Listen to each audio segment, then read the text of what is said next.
Hey, good morning, guys. Running a couple minutes late this morning. Good morning, Thinker.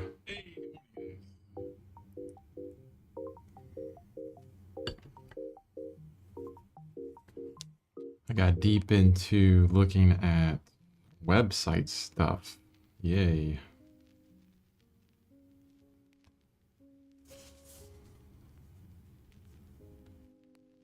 Trying to save some money. Sell products online. Oh, there's so much that goes into all that. Alright, so I'm not completely set up yet. And I can talk a little bit about what I do to get set up, which, honestly, it took me 4 minutes to set everything up.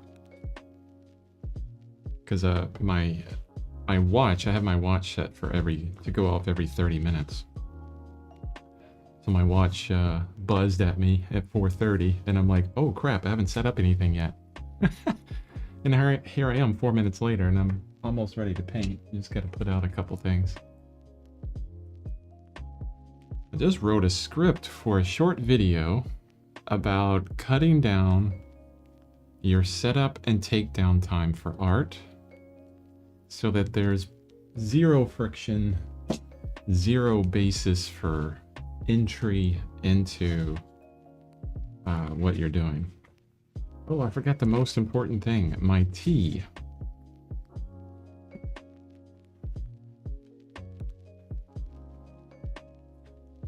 Gotta have this. A little bit of caffeine in the morning. Okay. Here we are, ready to paint. So yesterday, I had a good time just taking my time with the palm frond, at least part of it.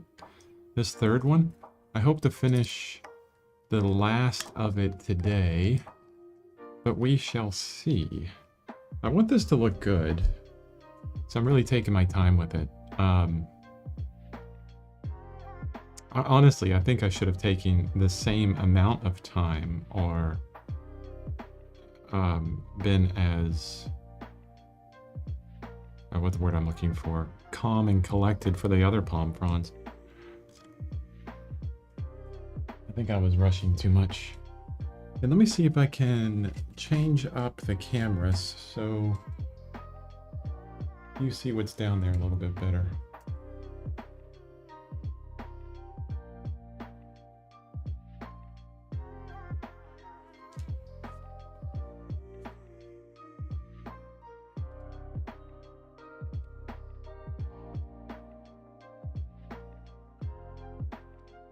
There you go. That's better for you. A little bit brighter. Now face the camera down just a little bit more. Okay, let's start mixing up some colors as well. And if I can't remember what I mixed up yesterday. Oh, that's right. I usually always start with my darkest dark, so ultramarine blue. I'm pretty sure that's where I started with yesterday. Which, holy cow, this is getting really thick. You know what the problem is, and I'll warn you guys about this. So if you get these really big tubes, so this is a 150 milliliter tube, 5-ounce tube of paint. What I've noticed is it's economically good because you don't buy the smaller tubes. Actually, I have a smaller tube of ultramarine blue now. And I'm switching back to these smaller tubes because the paint tends to get stiff in these bigger tubes because it takes you so long to use it all. And I just put this paint out yesterday, and it should not be this stiff. I'm pretty sure it's stiff right out of the tube. Now that could just be for gambling, but I'm not sure. You know, because I'm all about experimentation. I think experimentation is important. I think I'm going to, when I need paint, I don't need any right now. I don't want to waste money just to try out new paints unless it has a better purpose to it, but I think I might try some other paint brands. Maybe something like Michael Harding or Williamsburg. I like Williamsburg. I mean, here's a Williamsburg ultramarine blue. They're going to be, you know, comparable in color. But I really like Williamsburg paint. I don't think it's everywhere though. I think it's hard to find. That would be the problem. So here's my dark. I'm going to start a second pile over here with just what's in my brush.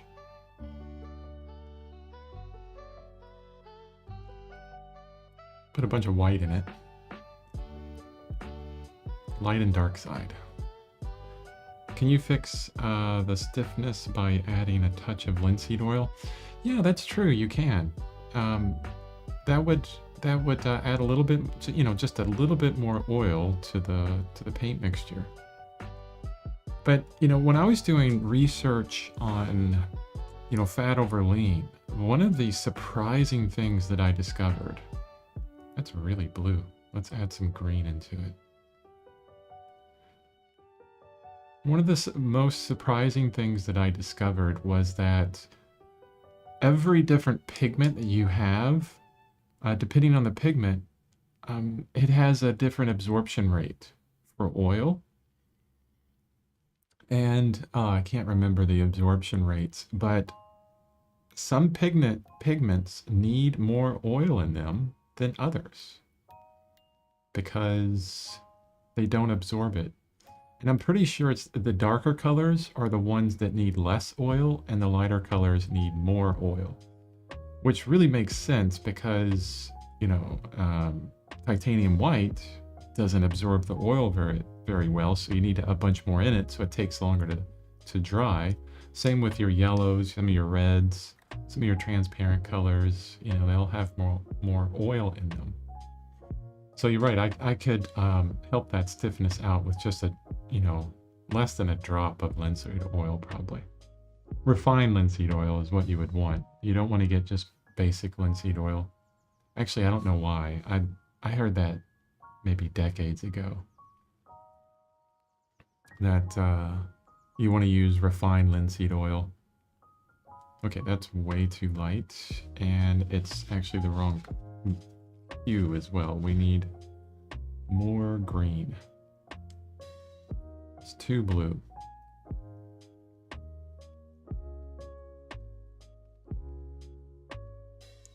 So this is going into our green, and it's a lot of sap green.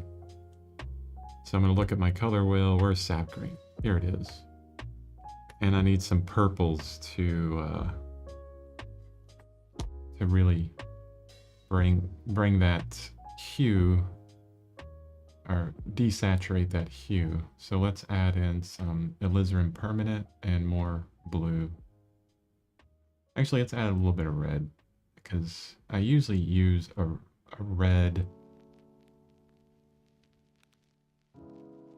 like a straight red, to neutralize all my greens, or transparent earth orange. I like that. That's a better neutralizer, definitely.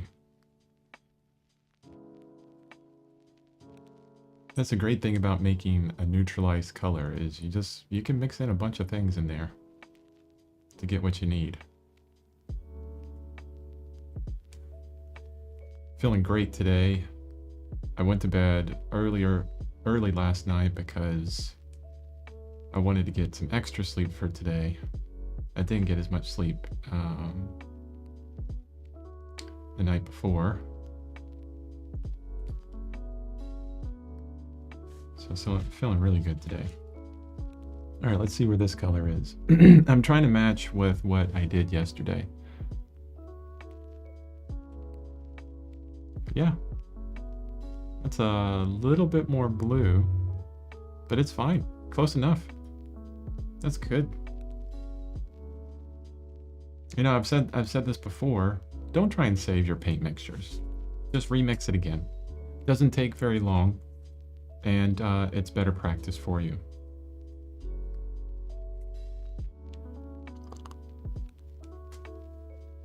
So I want, Thinker, you were saying yesterday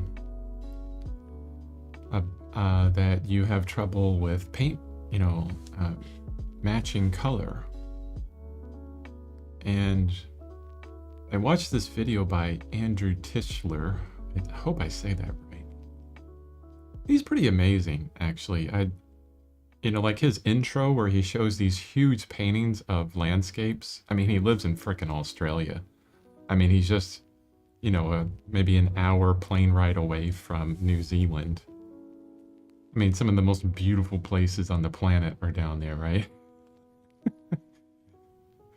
And he paints them masterfully.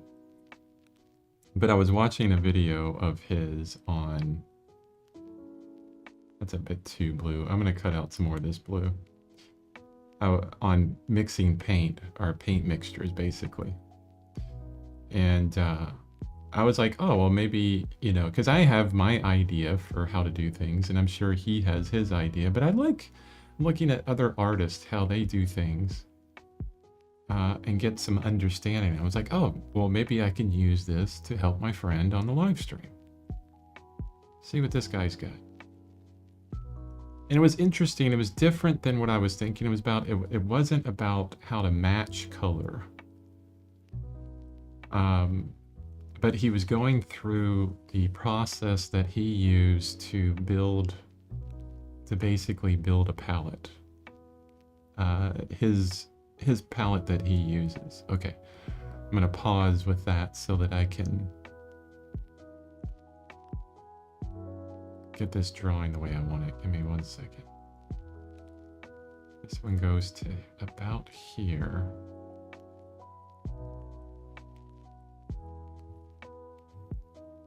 We have a grouping of 3 leaves here. I want to get this right because there's one big one.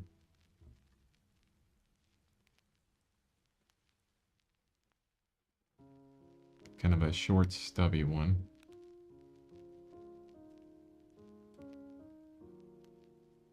And then this thin one. Okay, there's a grouping of those 3. And then the longest one goes all the way down. I'm a bit far off, but it goes all the way down to there.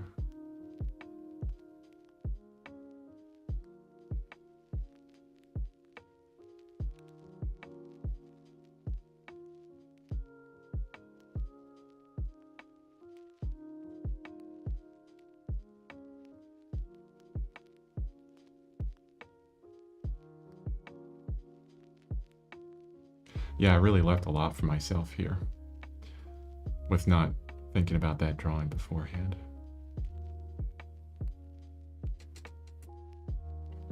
So he was going over how he built his current palette. And he was basing everything on, the colors that he could achieve. He wanted a certain set, a palette that could achieve a wide range of clean colors. And I remember doing that years ago. And I think this is, because me and a friend of mine, and when we were doing landscapes in Florida, we were thinking about the science of color. And we were thinking, what would be the palette that we could use forever that would reach every color possible? No problem. And, our conclusion was CMYK palette, just the same as a printer it uses. I mean, scientifically, yes. I mean, that will get it, but it's also a big pain in the butt.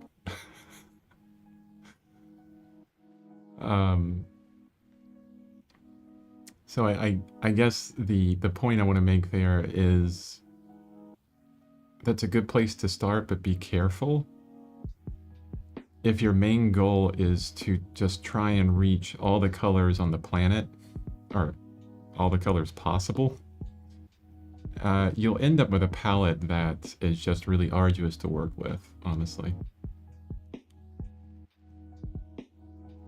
But I like his process for looking at the current palette that you have, doing a bunch of mixtures together, and then getting an understanding of what you can mix. In Alla Prima by Richard Schmidt, which, you know, I would say that that is almost an essential book for any oil painter right now. So good. He does these boards that he makes up with these little squares. So, and he has a ton of colors on his palette.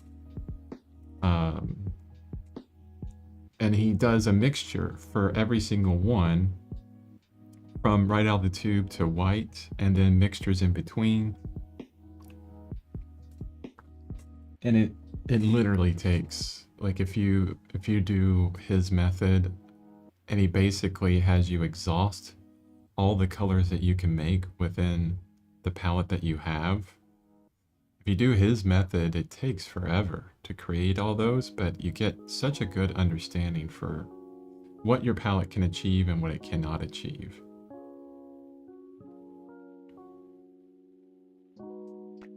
I know this is going far away from matching color, but it's part of the start of it, honestly. It's the beginning of matching color. You know, having enough on your palette so that you can match the colors that you want. You know, and what is enough really depends on what you're painting. You know, a landscape palette would be completely different than a portrait palette. Like a glazing palette would be very different than an opaque palette. I mean, I have what I would call a split primary glazing palette that I can use for figures, maybe landscape. I would have to add some colors for landscape. But these are like my major colors, and I feel like I can do just about anything with them. Unless, you know, I have super bright, you know, what do you call them? Like electric, or those colors that, you know, that they use for like traffic cones and all. You know, they're just way, the intensity is just way out from what you can actually achieve. Okay, going back to drawing, because there's a big leaf here and I'm missing some smaller leaves. That's okay. I think I might simplify this down. But this one's interesting. It comes out and then has a curve, a sharp curve at the end.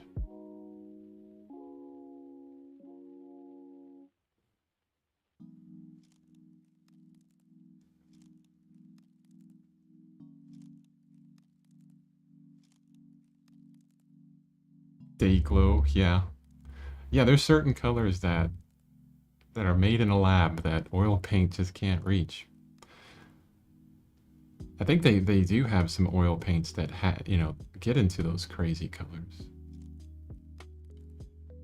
Not sure though. You know, they're gonna have really strange pigments to them. You know, then they have to, you know, follow this idea of light fastness, where, you know, when they get hit by light for a certain period of time, you know, how long will they last before all the color gets leached out of them, kind of thing.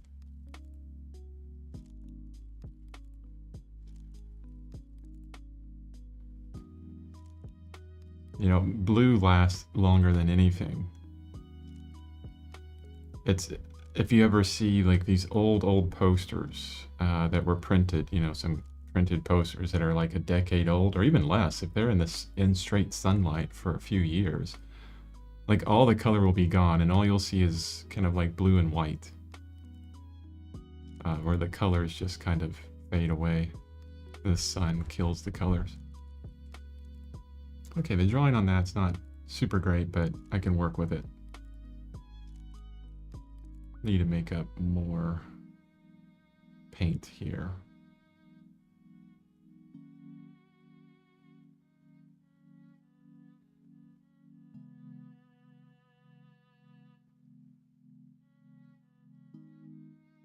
I really should get in the habit of mixing with my palette knife a bit more.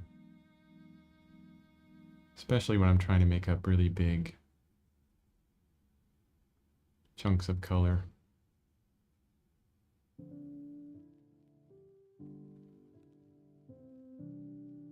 And remember from yesterday, I'm simplifying this down into just a value range.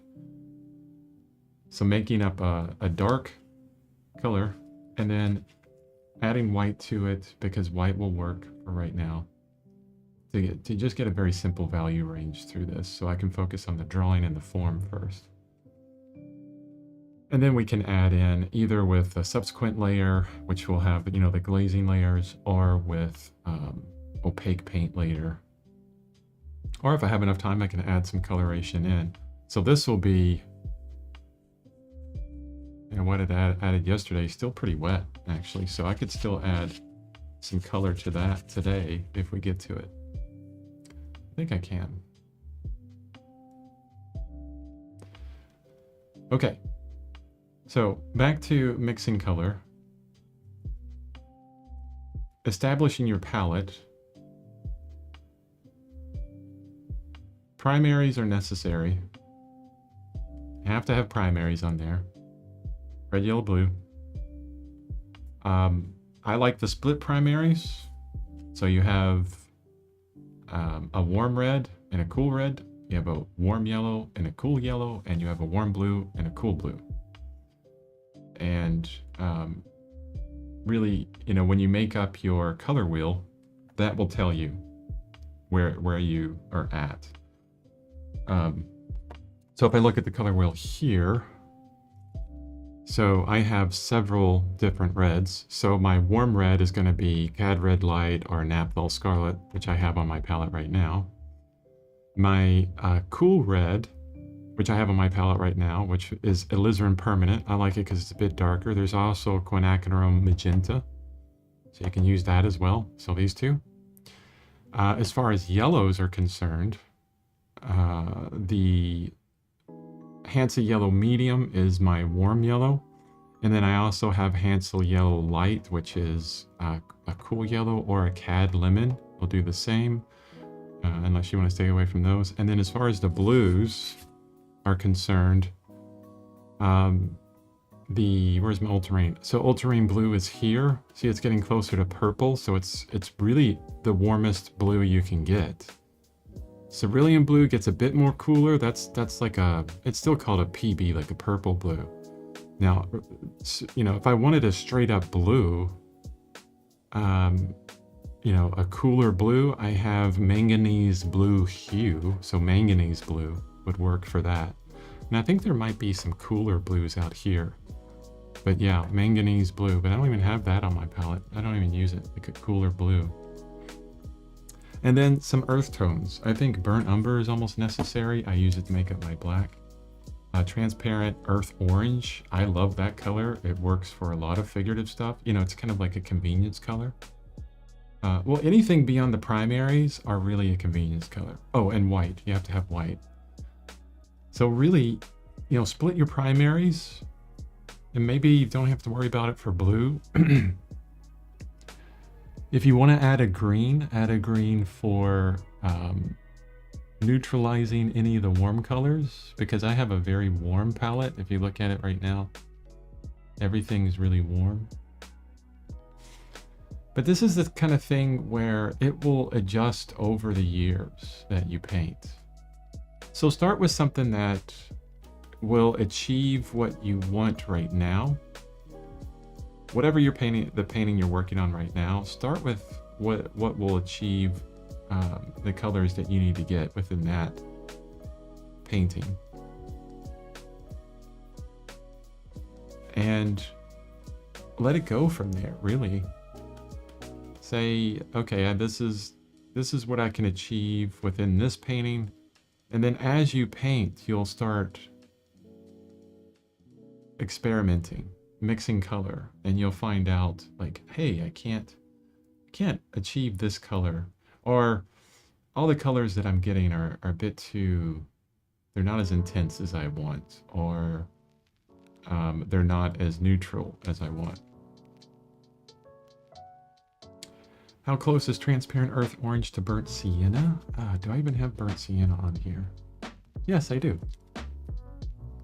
It's like right next to it. So here's transparent earth orange, and then right to the left of it, so a bit more warm, is, oh no, that's transparent earth red, but burnt sienna is in the same place. So you could do transparent earth red, or burnt sienna is the same thing. Now the difference between the two, let me look at burnt sienna. Find it.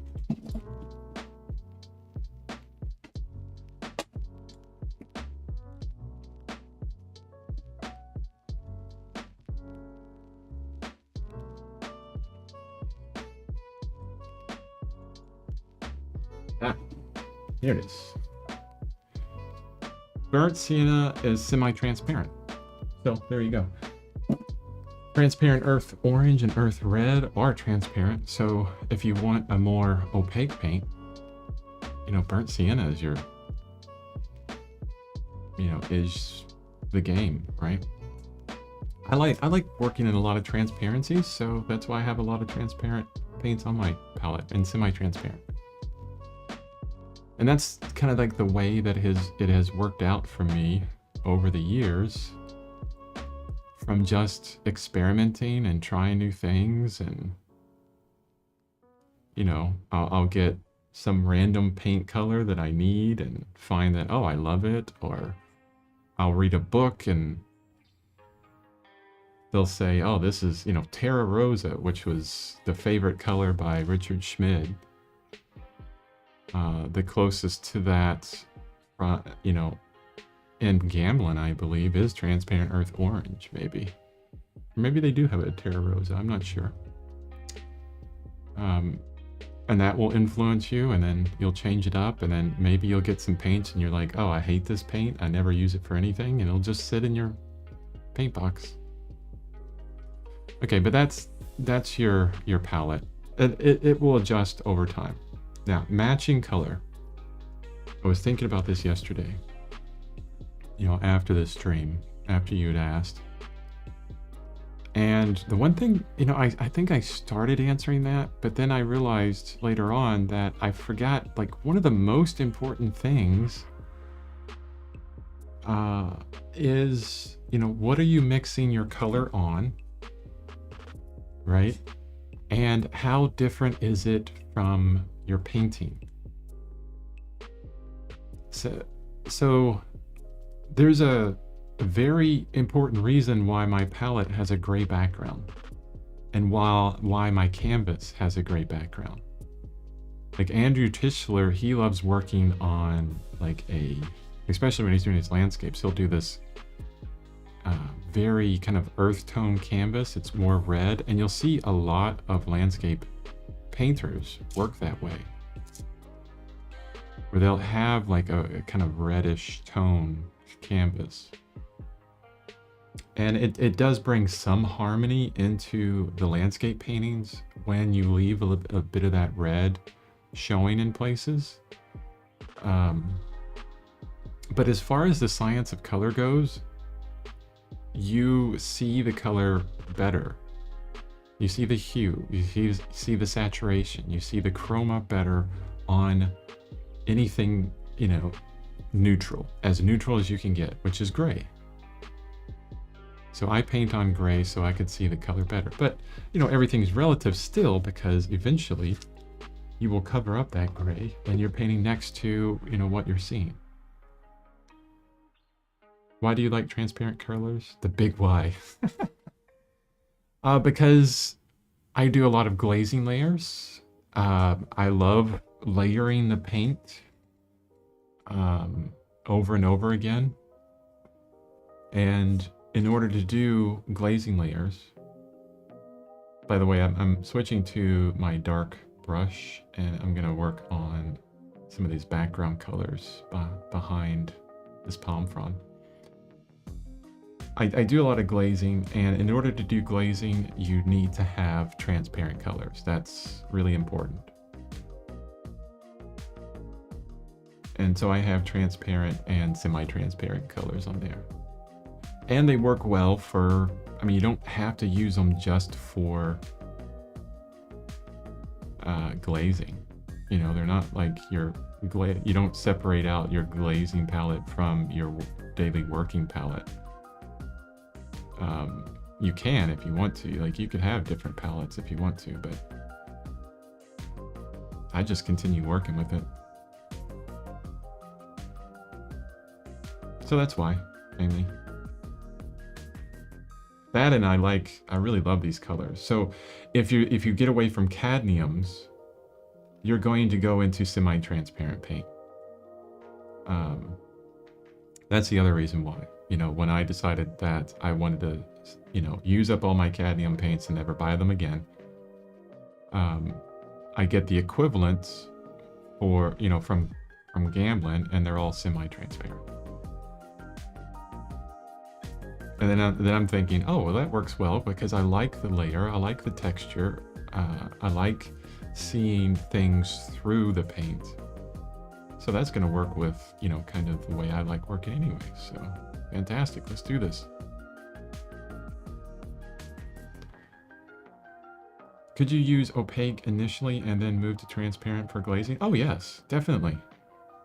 I mean, I'm painting mostly opaque here. I mean, it depends on the thickness of the paint too. Like if you look at my color wheel again, maybe I'll see if I can get it closer to the camera. It'll probably get blurry. But my Naphthol Scarlet, which is a transparent color, yeah, that's a bit too blurry. When I put it here on the color wheel, I had to like really pile it on there, some impasto. And it's as opaque as you can get, just with that impasto. So you can achieve that, you'll just use up a lot more paint. So if you're trying to be economical about it, yeah, get the opaque colors for the opaque layers that you want, and then switch over to transparencies later.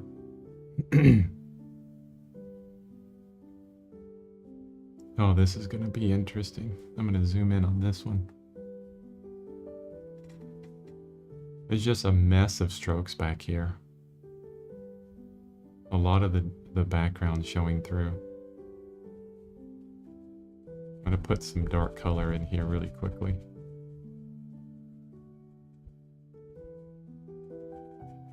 And very lightly, because I'm going to be going over it with lighter color. Okay, back to mixing color, or matching color. So whatever you're mixing it on, your color on, make sure that it's a neutral color, like a gray, that it matches the background for your canvas. I mean, honestly, you could mix on white. It's something you need to get used to do it well. I would not suggest it because it's harder. Make your life easier. Don't use a white canvas. And actually, if you look at color theory, you put anything next to white and it's all going to look darker. So you will inherently mix everything lighter than you see it, because you're working on white. And then once you get the entire canvas filled with all white, or filled, and all the white is gone, you'll see, oh wow, everything's a lot lighter than I thought, right? So be careful there. That's why I like a nice neutral gray for everything. So make sure that those match, and that will help you out tremendously. This needs to come in this way. More of an arch to it. And some lighter colors back here as well. Lighter value.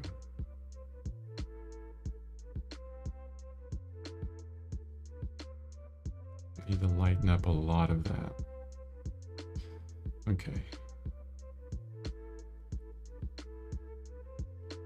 The next thing, as far as like your setup is concerned, I use a vertical palette for a very specific reason. A lot of artists don't use vertical palettes, and they can do just fine. You just have to have understanding that the light that's on your palette, if it's not in the same orientation as your painting, will be different. Because my palette is a little bit further away from my painting, the paint over here is going to look lighter than my painting, or darker than my painting. So that's another thing. I mean, the absolute best is to have, you know, your palette like right there. And then, I mean, that's just, it makes things easier. It does. So if you have a flat palette, it's going to have different light on it than your canvas. So you'll have to adjust for that as well. Or at least think about it. It's even worse when you're painting outdoors. Well, not worse, it's difficult because you always have like the landscape in the distance is super bright and you're under a tree in shadow because you don't want to be out in the blazing sun. And so it's really difficult to match the colors that you're seeing because your palette is in a completely different setting. I hope that makes sense because we're dealing with reflected color. And if you put less light on the paint that you're mixing, then the light that it will have on it when it's on your canvas, then it's going to be a problem. And then also like your subject could have a ton of light on it, yet your canvas has no light on it, and you're going to struggle to reach, you know, those colors. What always annoys me is if you go to like a life drawing, this happened all the time. I don't know why they set up life drawing this way. It's like they don't understand color. And this has happened with every life drawing place I've ever went to, and I've been to a lot in my years. Like I'm really old. Well, I'm 47, so yeah. However long that's been. But when you go to life drawing and you start painting, the model will always be lit with this super warm tungsten light.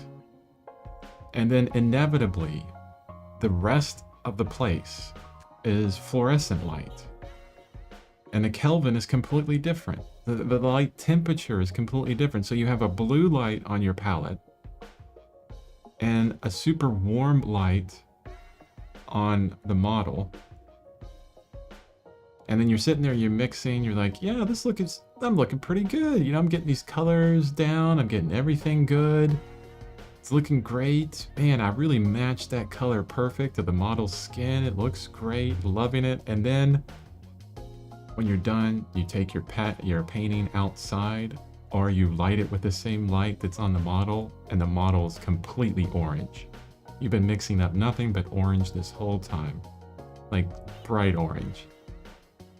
Because that's what you have to do in order to, because the reflected light is getting reflected blue off of whatever colors you mix.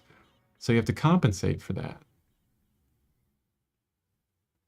So these are, I mean, I know I'm getting technical on this, but these are a lot of things you have to think about in order to match color correctly.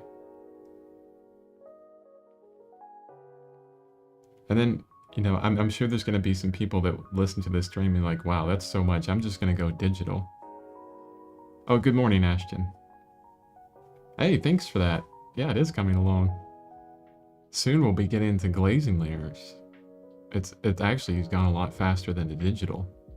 Which, speaking of digital, I could see a lot of people when I'm talking about matching color and all the crap you have to go through to make sure it's right. They could say, wow, you know, I'm glad I'm in digital. I don't have to worry about any of that. But you do. You still do if you're doing digital. It's even worse in a lot of ways.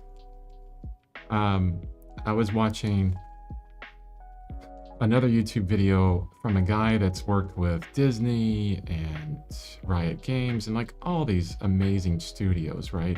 Doing color work. And he makes these wonderful videos on color theory. Fantastic. I'll have to remember his name next time. Or at least the channel's name so you can check it out.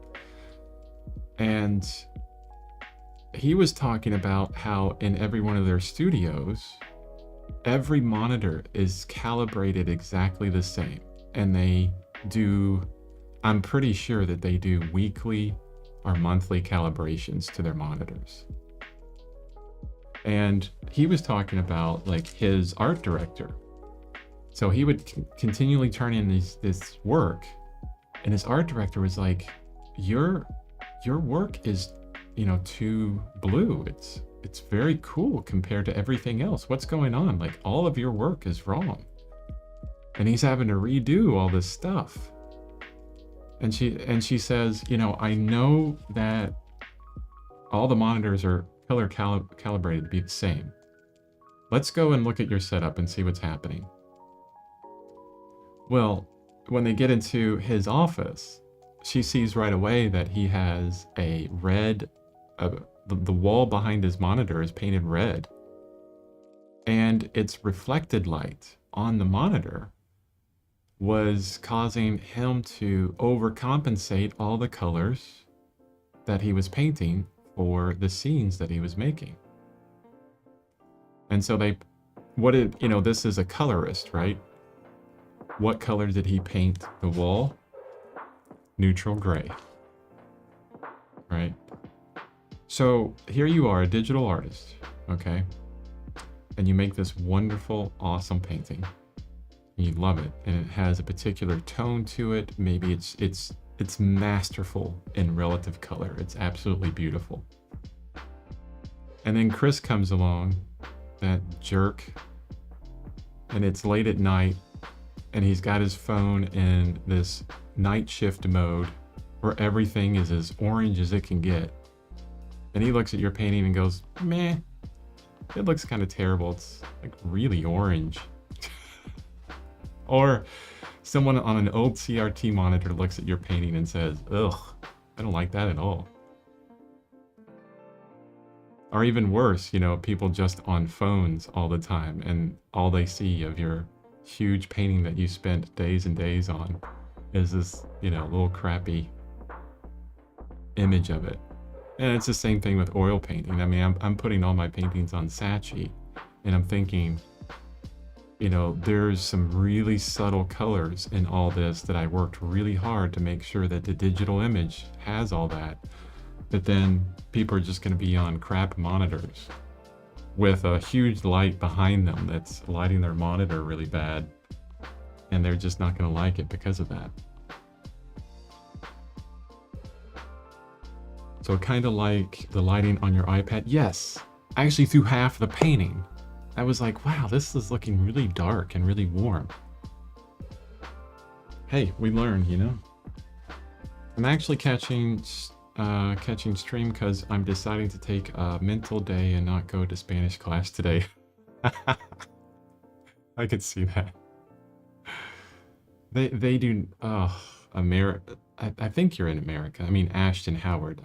It sounds like an American name, but they really suck.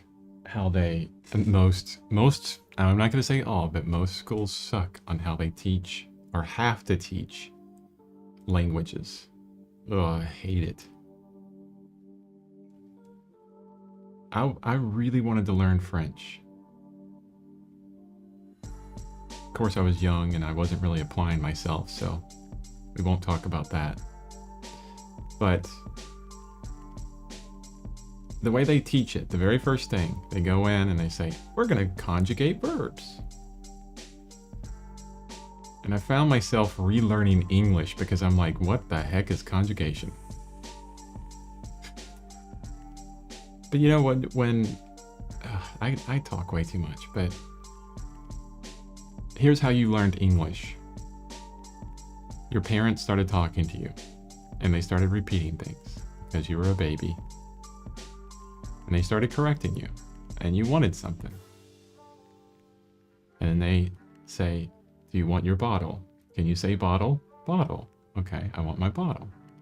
I want bottle. Great. It starts by real world conversations. And I think learning conversational Spanish and forgetting about all the technical conjugation and trying to write it would be my first step in learning a language. Get to a point where you can actually converse with people, and within that, you can practice it. And then move on to all the technical. Because that's what we've done as children growing up. Yeah. Anyway, Duolingo is really nice. That is probably the best platform to learn any language on. So if you are in Spanish class and you're not using Duolingo on your phone as like a fun game to learn Spanish, I would say that you're making things harder on yourself. So try out Duolingo. It's a lot of fun. I love it. We were learning French. Had to put it down though. Bonjour, comment ça va? I will go to my art studio class though, because art is, therapeutic. Yes. Right.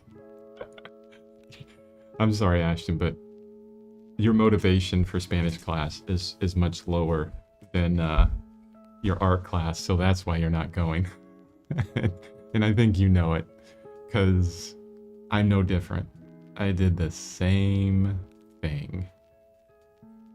And call it what it is. I really don't feel like going to that. And that's an indication that, okay, this isn't working. Whatever the teacher's doing is not, motivating the students well, or at least motivating you well.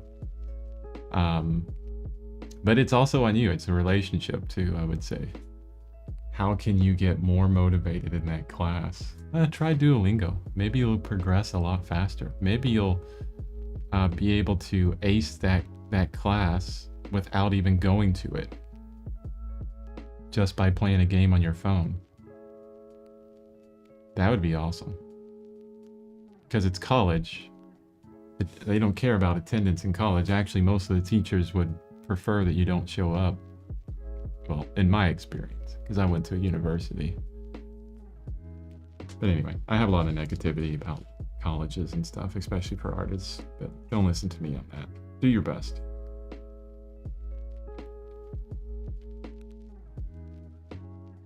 Yeah. I mean, you can tell what we love, right? I loved going to art class. What I really loved was I ran out of money for the Art Institute of Chicago, because that's where I went right out of high school. Couldn't pay for it anymore. Was just about broke, doing 2 jobs a day, that kind of thing. And I ended up moving down to Florida, got married, got a house. Then 10 years later, my in-laws were like, hey, you need to get back to school and get your degree. And I agreed with them. I was like, yeah, sure. So I went back to school. 10 years later, I went back into college. And I loved every single minute of it. Even the prereqs that I had to take. The only thing I didn't like was the way they taught the language courses. Man, I wish they had Duolingo back then. Yeah, here you go, Ashton. Here's a guy at 47 that went back to a university after 10 years of being in the quote-unquote real world and trying to make it on his own as an artist. I created my own business doing murals in Florida. Getting back into school, I loved every second of it because it was nothing but learning and fantastic. And the one thing that I didn't like was the language classes, and the one wish that I have for that is if they had Duolingo back then, I would have aced that no problem and had a lot of fun doing it. So there's the advice you should take. Download Duolingo. Actually, the more I talk about it, the more I'm like, I want to download it again and maybe learn Spanish. And because we were learning French because I love the French language, but you really don't have a place to use it very often around here. Spanish, I hear Spanish all the time, everywhere. Anyway, I'm going off onto different things. The value of what I'm painting now looks too bright. Yeah, thank you for getting me back to what I should be doing. Yeah, okay, you have Duolingo. Are you using it? That's the other question. No, I don't feel like it. I just don't want to learn a language. All right, well, just do what you can to get a C and be done with it. But Black 444. Hello, I am pro. Pro at what? Tell me what you're a pro at. Pro artist? I hope so. I can learn from you. I learn from all pros. Okay. Is it too bright?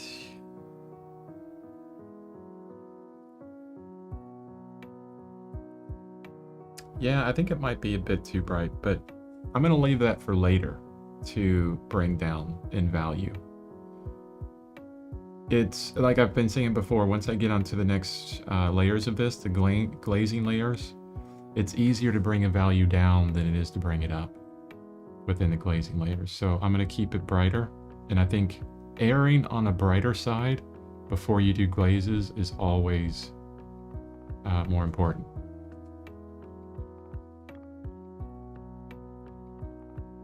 It's easier to add a lot of things in there. I don't use it often at all. Oh, okay. Well, you're not motivated to learn a language, and that's cool. Recognize that, and then do what you can to get through the course to pass it so you can spend as much time on what you love to do.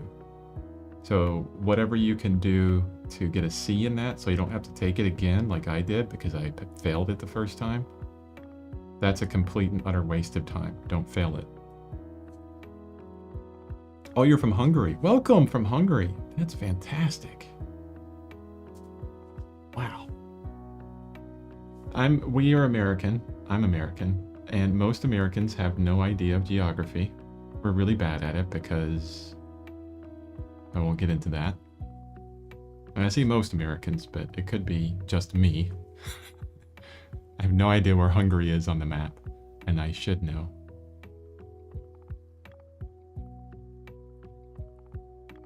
Now what I'm gonna do is I wanna bring the light colors of the reflection on these palm fronds up a bit to match what I have here, what I've just done. Actually, it's a little bit too bright. Because when you pointed that out, Thinker, I was thinking, yes, I need to get a little bit brighter with these and then darken them up later. Yeah, you're horrible at geography as well. Hey, it's a lot of Americans.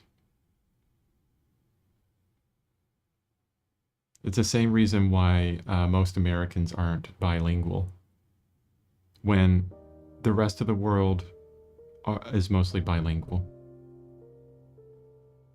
We're too entitled most of the time.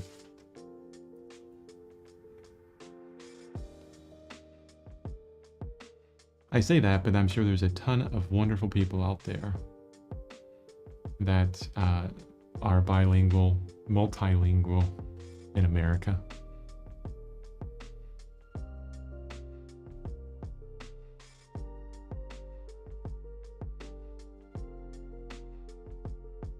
Okay, yeah, just lightening those up. Keeping it a little bit rough. What are you making? So, I'm glad you asked. Thank you so much for asking that question so I can get back to it. We were talking about languages and things like that. But so I've been working, and Thinker and Ashton and Ula and several other people showing up to my live stream for months now. I originally started out with a tiger painting digitally. And I think I spent, I don't know how many days on that. And I'm repainting this same tiger painting in oil now. So the reference that you see, you can just see the bottom of the reference of the tiger. is from a painting I did digitally on a software called Krita, Krita. It's for free, krita.org. It's fantastic. In my opinion, it's better than Photoshop. And we've been using this painting idea, and it's all about perseverance, but we're using this painting idea to help us learn digital painting better and traditional painting. So the series is called Traditional and Digital, and I'm going to be taking paintings from the digital realm to the traditional realm and showing you guys how to do it the best I can, and vice versa.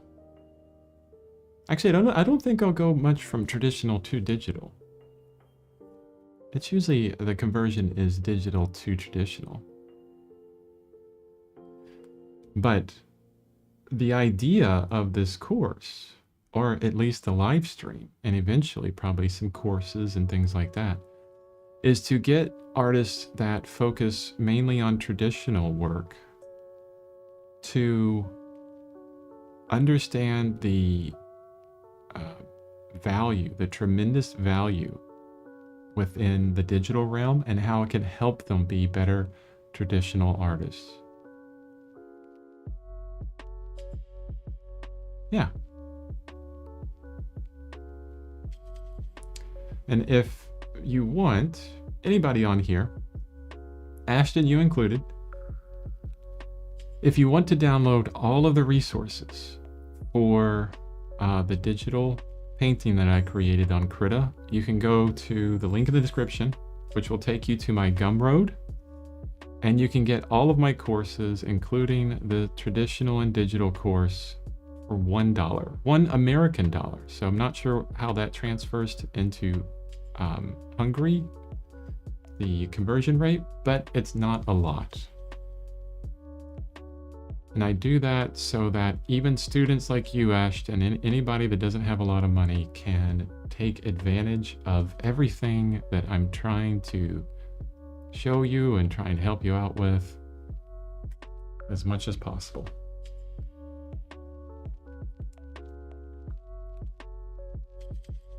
Oh, you like it more than Photoshop as well? Great. I think you are a fantastic artist. Oh, wonderful. Thank you so much. I appreciate that. Yeah, check out my website, chrisbeaven.com. And let me know what you think on there. I log my art every single day, and I've been doing it for the past 10 years. So that anybody that wants to know, how did Chris make that painting? You can go on my website, and you can see the entire process for every painting that I've ever made in the past 10 years. You can also see a lot of really bad art too, because I post everything. The days when I was sick and all I did was sketches. The days when I was in the hospital for a kidney transplant, and I did sketches those days as well. I do that to hopefully motivate individuals to, you know, get in the studio and stay in the studio and do what you can daily. Yeah. If I have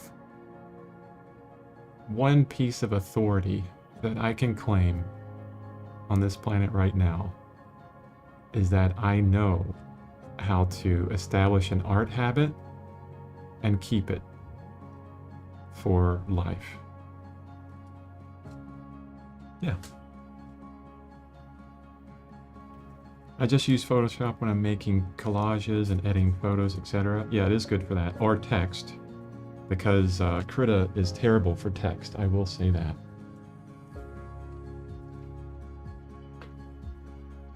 Yeah, it is shocking that it's free, and the painting and drawing in it's fantastic. Go to kritaartists.org for just a ton of free downloads. Look at David Revoy and all of his brush sets, and he shows you how to use all of them. So good. I mean, just absolutely fantastic. I used the David Revoy brush set. It's really, really good. Okay, I've got all the values that I want down here. The drawing's there. I am going to probably fuzz some of that out. I'm gonna get rid of a lot of the edges, especially back here. I'll do that in a moment, but the first thing I want to do is I have a palm frond sitting over here to the left that's coming down from the top right, going behind the tiger and showing a little bit on the left. I want to get that in, and that is the last bit of gesso, gray gesso that we have on this canvas.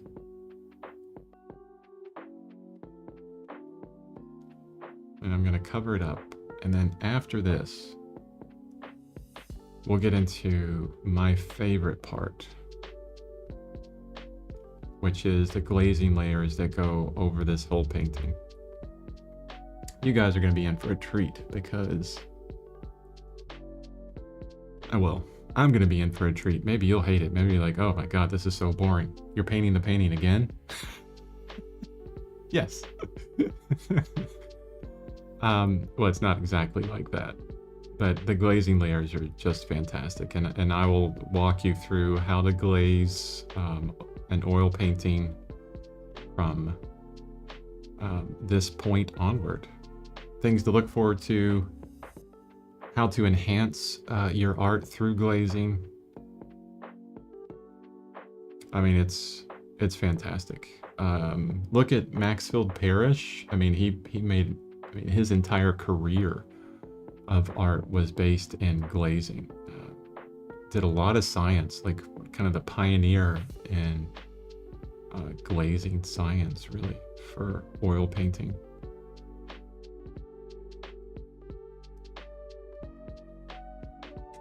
That's going to go in really quickly. And I am going to intensify this a lot so that the palm frond at the top is too intense, but I want this to at least match it so that I can bring it down later and they both match well within the next layers.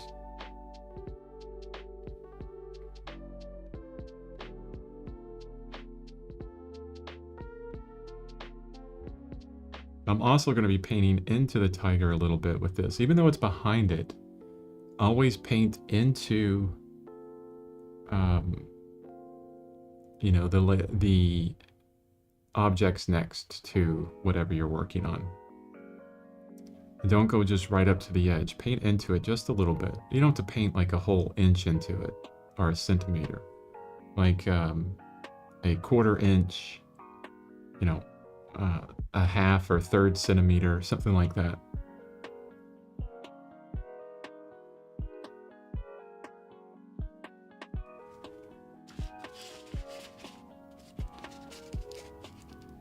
For drawing, do you think that as an artist you need to have a niche? No. Here's what I want to tell you about that, Ashton, because, you know, I was the same way so many years ago.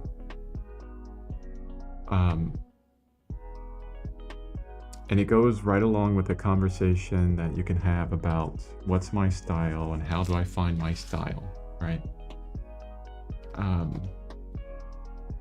It's really the wrong way of going about things. You're putting, you know, the proverbial cart before the horse. Honestly. Your style develops over time. And your style is developed through better understanding of who you are, what you enjoy, and what you don't enjoy. That's what your style is. And for artists that start out and they begin trying to find their quote-unquote style, they inevitably become a copy of another artist because they're thinking about they need a style, when where they should be thinking about is, who am I? What do I love? What gives me joy? What is the art that I want to make? Instead of thinking about what will sell, What will get you a good job? Think more about what you love to do. Of course, look at other artists. That helps you understand what you like and what you don't like. I look at other artists and I marvel at certain parts and pieces of their art, and I look at it and, oh, what do I like about this? And I write that down. I look at tons of different artists, and what I write down tends to repeat. And then I'm like, oh, I really enjoy high contrast, rich colors, and story. The more you understand yourself, the more you know yourself, and the more you have confidence in producing the art that you want to produce, regardless, the more you will differentiate yourself from everyone else.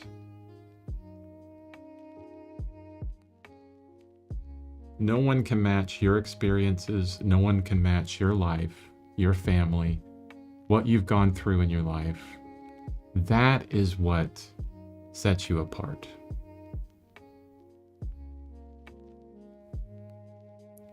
There's a really good book for you on this. It's by Srinivas Rao, and it's called Audience of One. Get the audio book. I would suggest you listen to it and make notes. It's all about looking within yourself and seeing who you are and understanding that what makes you different, what gives you style, what makes you interesting to everybody, what would make your art sell, you already have. You just have to understand it. And no one can tell you what that is. You have to figure it out for yourself. And it's right inside you. And you have to have the confidence to say, no, I don't like doing that. Or yes, I like doing this. And I don't care if this isn't selling right now. I don't care if no one else likes it. This is what I love. The only caveat there is skill level. Don't hide behind your quote-unquote style when in actuality you just need to work on your skill level. That's the only caveat to that. Understand yourself and be true to yourself. And if you are working on something that honestly doesn't look that good, it doesn't have the skill that it needs, say, yeah, I'm working on something that's close to my heart, but I also need to build my skill level in order to translate it into the real world. Another thing you can look at is I did a video, forgetting what it was called. I did a YouTube video, it's a long one, and I show you a method of looking at other art everywhere and how you can take the art that you love, collect it into one single sheet, go through it, write out what you love about this artwork, collect those ideas, and then come out with something that will give you an understanding of the paintings that you love to make. And it's a really important exercise. It gives you a lot of clarity on who you are and what you love. And I think that is just so important.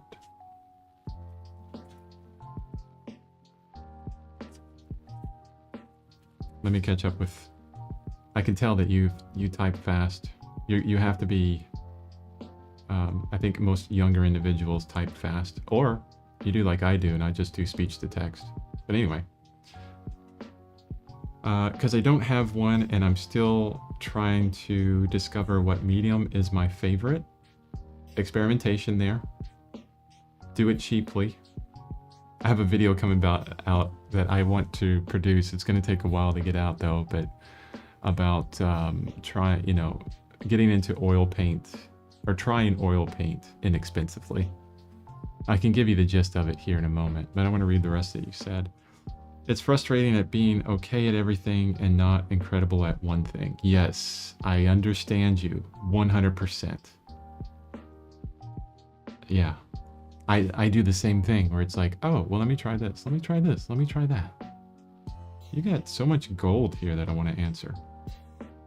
I've been leaning doing a bit of mixed media lately because I like having different elements. I'm 22, so yeah, I'm kind of young. 22? No, yeah, you're at that stage.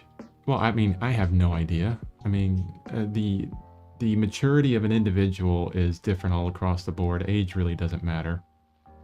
I mean, they were entrepreneurs making millions of dollars a year or month at 22, so you never know. I wish I was there. But, all right, let's go through this one at a time. Still trying to discover your medium. Which one is your favorite? Yeah, experimentation there, and do it very inexpensively. I know you work on abstract pieces, but still there's some fundamentals there that you can utilize. Representational fundamentals, like for instance, value studies.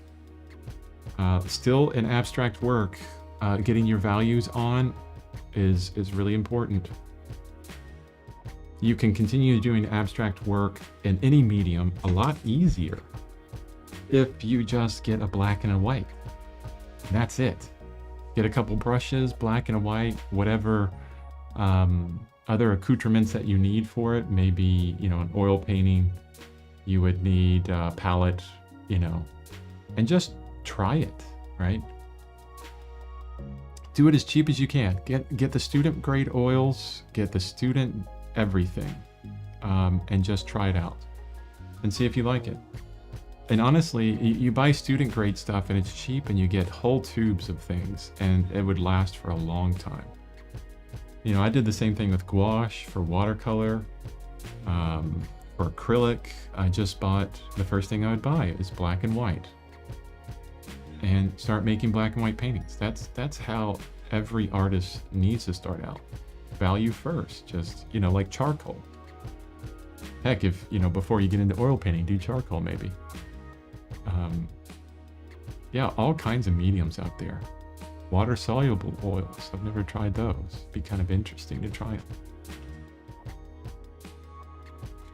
It's gonna cost some money, definitely.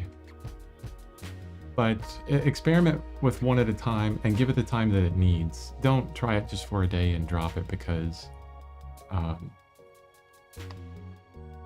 yeah, you're not really going to understand enough of whatever medium if you only spend a few hours on it. Give it a month. Say I'm going to do a painting a week, small painting a week. And guess what, thinker? I'm adding some colors so I can make a nice teal. Need more teal. Actually, just this cerulean blue. I think it does a really good teal on its own with a little bit of green and white.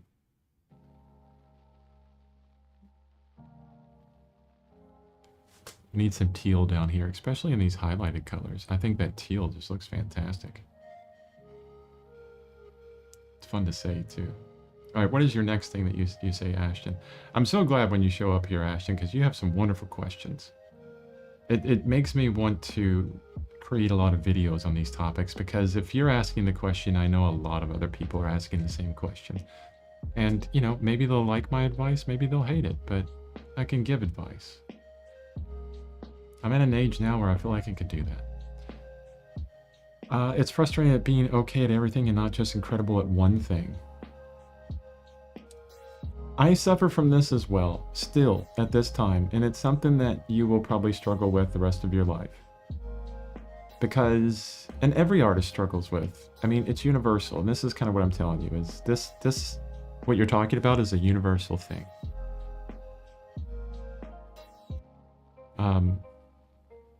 I go from painting to painting. I don't like this painting. I paint over it. And then I go to another painting and then I get, 90% into it. And then I'm like, I don't like that. I paint over it.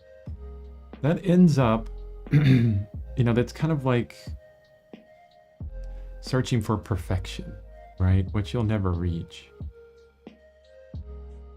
And it ends up with you not really producing any work and not having, well, it ends up for me this way too, because it's happened, not having a lot of work that you can compare against, not understanding that whatever stage you're in is a process.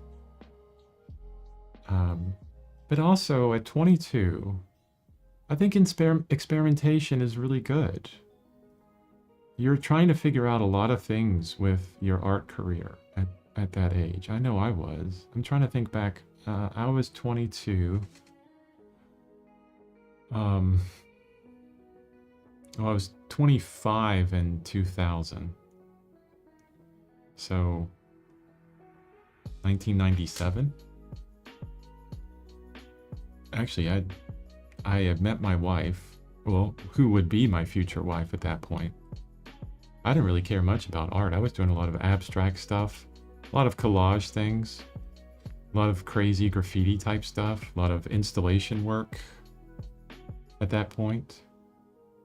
And it was all about experimentation, finding out who I am at that point. And, you know, be comfortable with that, with the experimentation.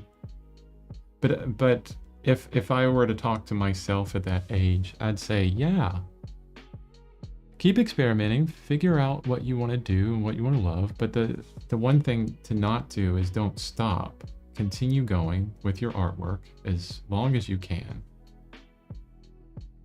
Make a habit of it. At least, you know, if you can't do it once a day, at least once a week, try and create something. And then find the materials that you love to use. Figure out what you want to make and try to make it. And then while you're experimenting, you know, make notes somewhere. Don't forget that you tried a medium and you hate it, because that's me. I would try a medium, hate it, and then years later I'd try it again because I forgot, and then figure out I hate it again. Oil paint has always been kind of like the big connection for me, and it took a while to figure that out, but keep experimenting. Eventually, when you find what you love, commit to it and say, okay, this is it. This is really what I want to do. And understand that it's going to take a lot of time, a lot of hard work, and a lot of effort to get good at it. But love it enough that you're willing to spend that time on it, definitely.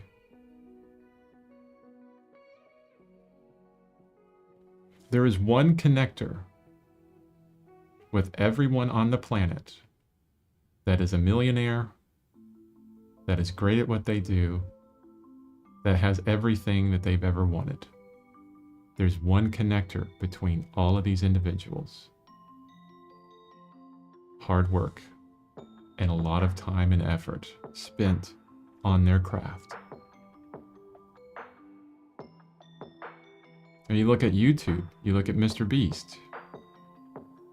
There's a tendency to think that he just happened upon being the top YouTuber on the planet, making millions of dollars a month through YouTube alone.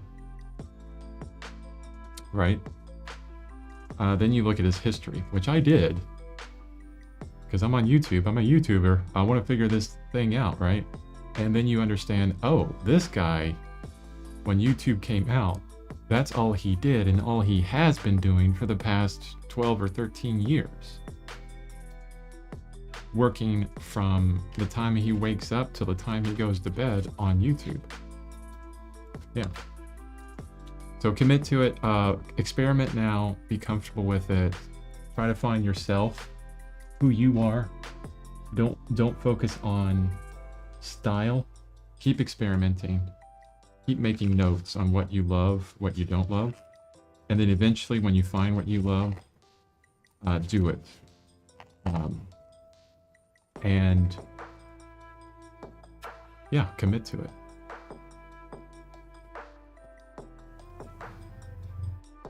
I've been leaning doing yeah, mixed media, different elements. It's a lot of fun. Yeah, you like texture, exploring that. when I see a textured art, I just want to touch it, so I'm obsessed. That's good. I love texture too. And always trying to get more texture. Not only in my paintings,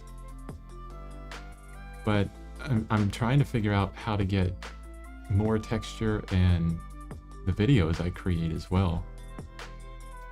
Some of the videos that I plan to have come out recently, I kind of stopped on doing a lot of video production right now.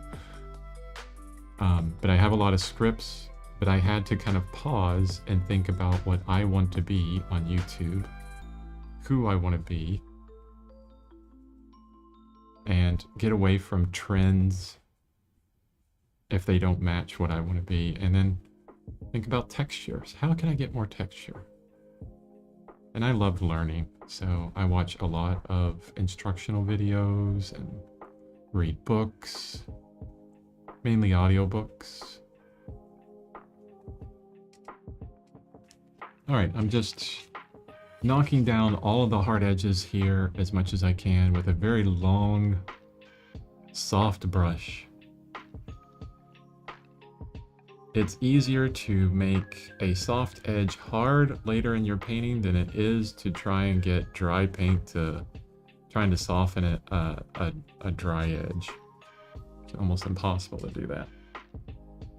So work from soft to hard as far as edges are concerned.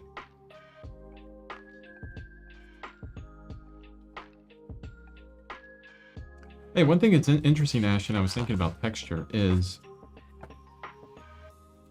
flat is a texture. All right, let me explain that. Everything I talk about here, when I'm doing art anywhere, okay, it's all on a spectrum. So you think about value, right? On the left-hand side is, let's say, black. On the right-hand side is white, and then you have all these values in between, okay?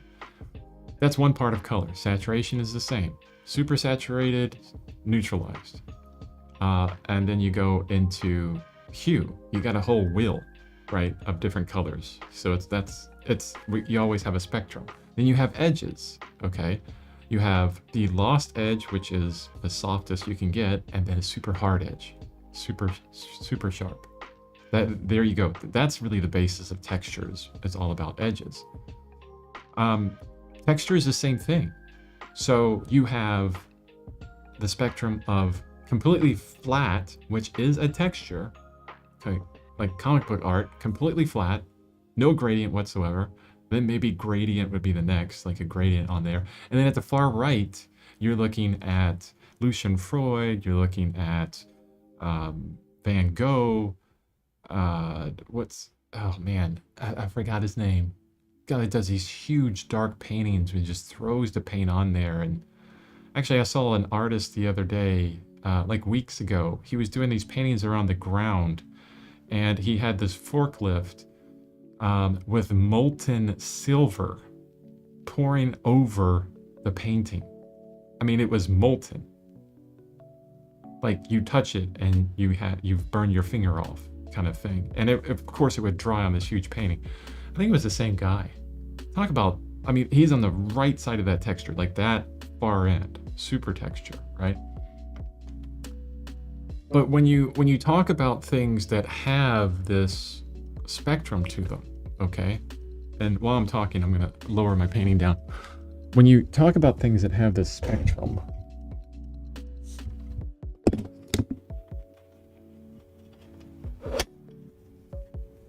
there we go. You need the range of the spectrum. In order to understand that something has a ton of texture, you have to have its alternate to understand it. We don't know light without dark. You can't have light without dark. You have to have both of them. In order to know really rough texture, you have to know soft texture, right?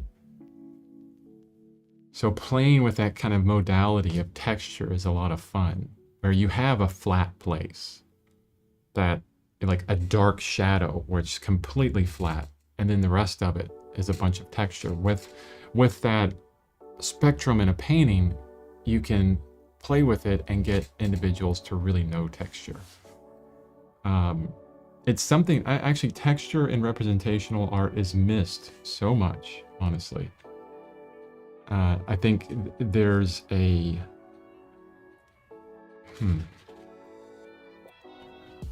There's so much there that a lot of artists kind of overlook. I can't tell you how many paintings I've seen where just like, you know, maybe a painting of an animal, right?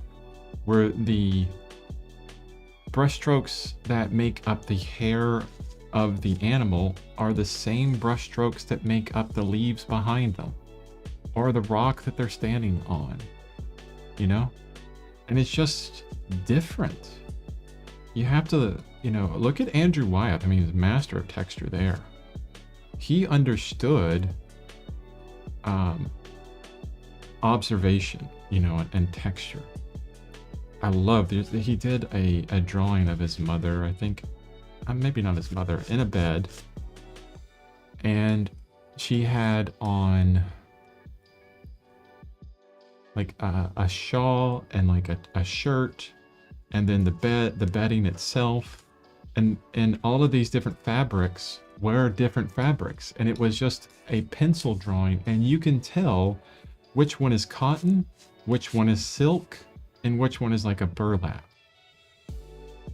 because of the way he had this mastery as far as like describing texture.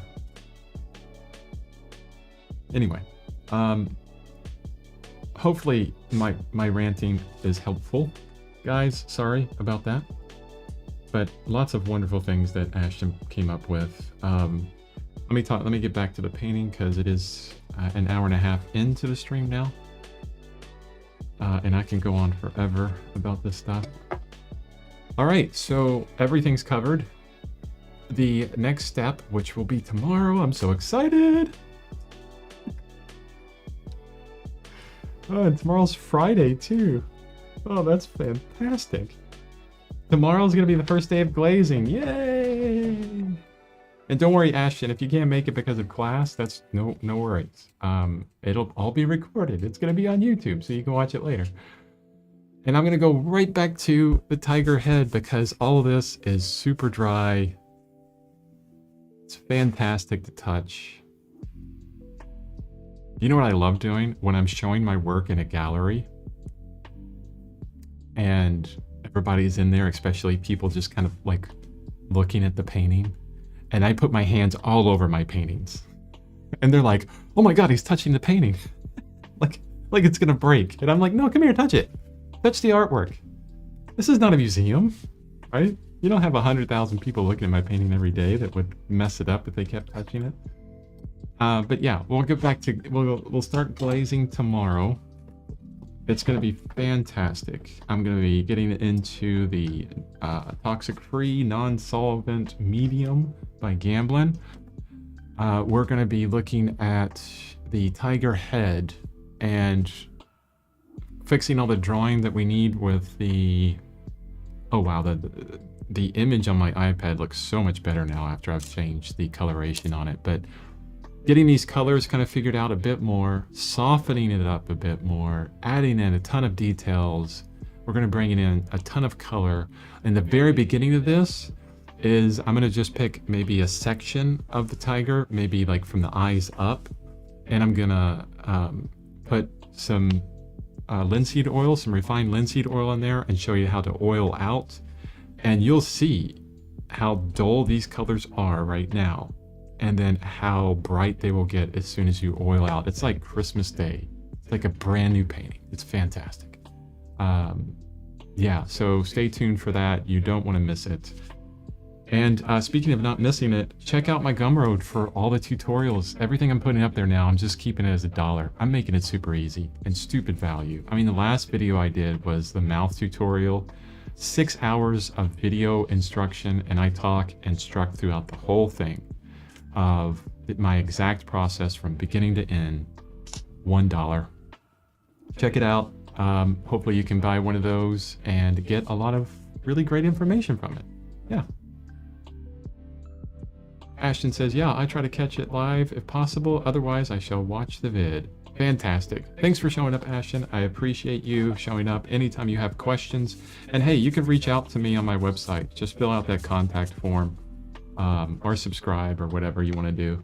If you have any questions, you're just a gold mine of information that I think many artists your age would like to know. And actually, my avatar, the person that I want to help out most is very similar to who you are. It's basically me when I was your age, maybe a little bit older. And so yeah, that's it. Thanks for joining, guys. Have a wonderful rest of your day, and I will see you tomorrow.